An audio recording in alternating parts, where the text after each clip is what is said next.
Lijepi pozdrav, dobar dan. Tema današnje naše pressice je problem mirovina od kojeg problema nećemo odustati i cijelo vrijeme ćemo ga naglašavati jer apsolutno to treba govoriti.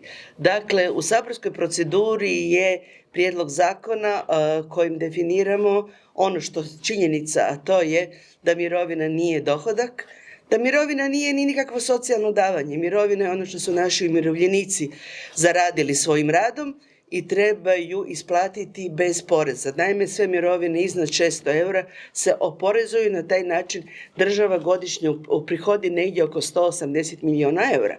Bivši ministar Primorac je negdje pri kraju svog mandata, za kojeg nismo znali da je kraj mandata, rekao da je njemu to prva vijest, da on nije znao da je tome tako i da će se potruditi da porez na mirovine ukine, no međutim ima vremena.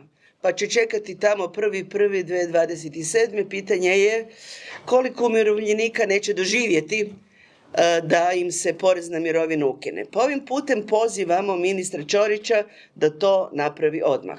Ako mu stranačka stega slučajno brani da iskoristi naš prijedlog zakona, može napraviti svoj prijedlog zakona i mi ćemo ga obje ručke prihvatiti, čak što više s većim veseljem i velikim veseljem da tome bude tako. Da su umirovljenici građani drugog reda imamo prilike i ovih dana svjedočiti i vidjeti.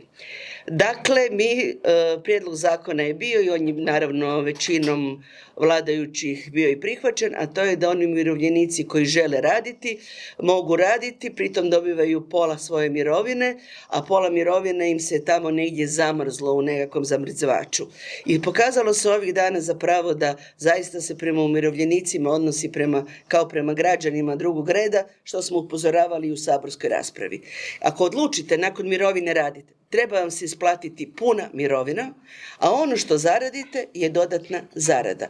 Iz kog razloga? Dakle, od one dodatne, od te zarade će država i ovako i onako uprihoditi sve što treba uprihoditi u odnosu na poreze i jednako tako će imati korist jer će biti manje potrebe za nekakvom dodatnom radnom snagom. Dakle, ako umirovljenici žele nakon mirovine raditi, država ima dvostruku korist, a na ovaj način oni umirovljenici koji su odlučili zaista nakon svoje mirovine od kojeg vrlo teško žive dodatno raditi su kažnjeni.